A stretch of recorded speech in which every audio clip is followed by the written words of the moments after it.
Welcome to Manage to Engage, the podcast from clearandopen.com, dedicated to the evolution of you because businesses grow when people do. Serving leaders, managers, and people who will be, helping you reach excellence in your work and achieve your personal goals at the same time. Sign up for the free course at clearandopen.com. I see. So you're assuming that because the behavior continues in the person, it means they weren't held accountable? I am making that assumption, yeah. It's also possible that they're held firmly accountable and then just don't change. That's very possible, which means they need to leave. Greetings, Joseph Shapiro here. Welcome to Manage to Engage, the podcast from clearandopen.com. This week, we talk about one of my favorite subjects, listening. So much is possible for those committed to developing this skill, and it's not hard to do. What if 10 times more information were available to you than you realized in any moment? How can a manager hear between the lines of what people say to extrapolate how they're operating and the people below them? It's a skill that takes time to learn, and it starts with some basic principles that you can implement right away. Today, another segment from a recent leader webcast where we discuss some of the principles of extreme listening and how you can use it to gain X-ray vision. Thanks for listening. Let's jump in. It makes me think of the scene in The Matrix when Neo is getting trained on how agents can be anywhere, and he gets distracted by the woman with the red dress, and then suddenly the program freezes and there's an agent with a gun to his head, and that's the lesson of like any person at any time can anywhere in the world can turn into an agent. That's how I look at reality. At any moment, come on, you guys have all had the experience that someone you've known for a really long time turns on you and becomes someone you never saw before. Has anyone not experienced that? That can happen at any moment, anytime, anywhere. And the only reason you're not paying attention to that probability is because of your beliefs. Because for some part of you, it's too crazy to operate in that level of unknown. But that level of unknown is real. We just assume the sun's going to come up every day. There's no guarantee of that. A few weeks ago, I woke up at 5 a.m. and it sounded like a bulldozer was knocking my house down because there was an earthquake going on. And there was a moment where I was like, maybe this is it. Maybe I'm about to die. That's true in every moment of every day. You could have a heart attack. Lightning could strike you. A shark could eat you when you're swimming in the ocean. A car could hit you. Someone could pull out a gun and shoot you. This stuff happens everywhere, every day. About 15, 20 people a year die in Hawaii from shark attacks. A grizzly bear could go into a school and, eat there you children. go. It happens all the time. So there's a reason we go asleep to this stuff. It's because it's not really, we're practical beings as adults. And we can't be thinking about this kind of stuff all the time. But we can't go asleep to it either. And so a manager is constantly watching their people and asking themselves, what's really true? What is this person telling me about what's true? And so you turn that on and off. Obviously, when you're sitting down, with a glass of wine, watching a movie at night, you're not thinking about like, there could be an earthquake at any moment. Right? That doesn't help you. But when I listen to you guys, I'm in my highest attentive state. I can do that about 4 to 6 hours every day. And I'm on my most on state. And that's what gives me the ability to hear one way Tiffany says the word belief and extrapolate a volume of data from it. And this is what you can do with your people. And it means opening yourself up to be a kind of raw antenna where everything means something and you don't know anything. That's listening. Everything means something and you don't know anything. And anything could happen in any moment. If that ought to make you a little afraid, because it's not a comfortable place to live, but that's the place where you get the most data. Because employees are constantly telling you about themselves, constantly. What they can do, what they can't do, what they want to do, what they don't want to do. real listening is a spiritual practice because it's about relating to life from a place of not knowing.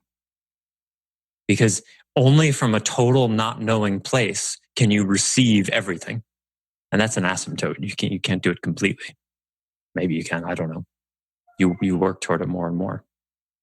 What do you think about all this? I think it's a tough one. It's hard to translate that. I'm thinking of a few different situations where I get an indication with information that something's not quite the way that I thought it was, and then what to do about that. And it's an interesting situation to be if there's a layer or two between myself and the person's. They're not my direct report, and I find myself conflicted with how to approach that. It gets diluted as it goes through the chain of hierarchy, and it's a challenge for me to get that. Do you have an example? I'll use a very recent one. I saw a new hire, fairly new, like 4 weeks in, kind of snarky with a customer this morning, and I just turned. I was like, every single hair on the back of my neck went up, and I was like, I wanted to go over and just wring her neck. I didn't, but I had to translate that to the person she reports to, and I'm just kind of overlaying the belief. So and in the process, then I had to kind of let it go, and that's the part where I'm like, to me, I think I saw something that really needs to get addressed, and I'm still have anxiety about the fact that I don't think it's going to get addressed that in the way it needs to get addressed, because of the intensity level for myself was not. I don't think the person's going to take to it the way that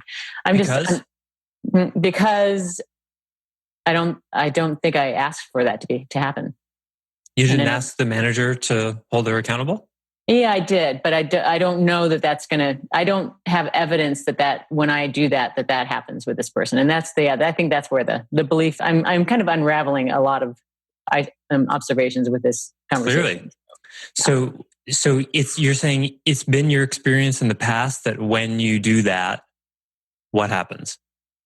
It's been my experience that it gets addressed much more muted, in a much more muted way, if at all.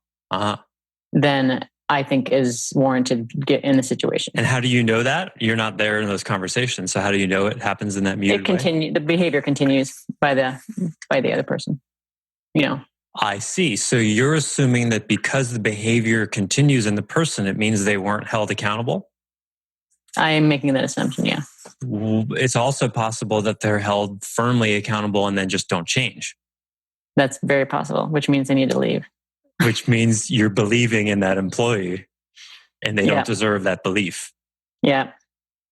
Voila. Oh, it's just the hiring climate is bad enough without this belief, this new set of parameters, Joseph. You mean because I'm narrowing your net?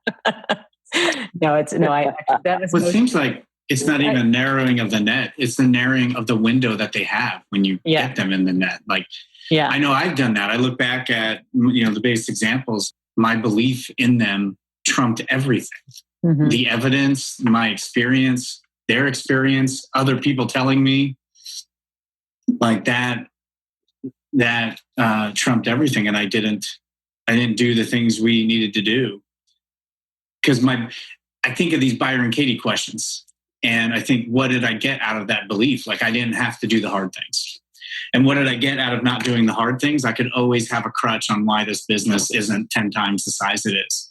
And I get sympathy from that. So, I don't know. I can see where it's what I'm doing is purposely shortening the window and focusing on, because Tiffany, like, we said in our private Slack, like, we're a lot alike.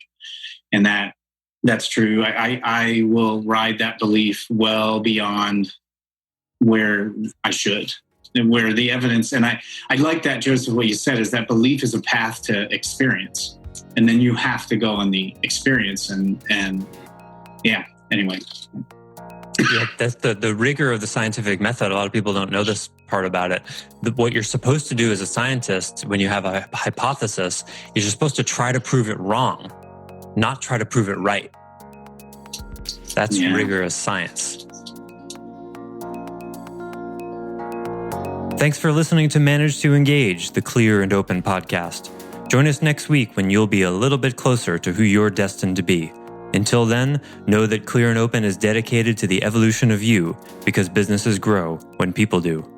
Be sure to visit clearandopen.com for the latest tools, articles, and free resources to help you on your journey. Thanks for listening, and bye for now.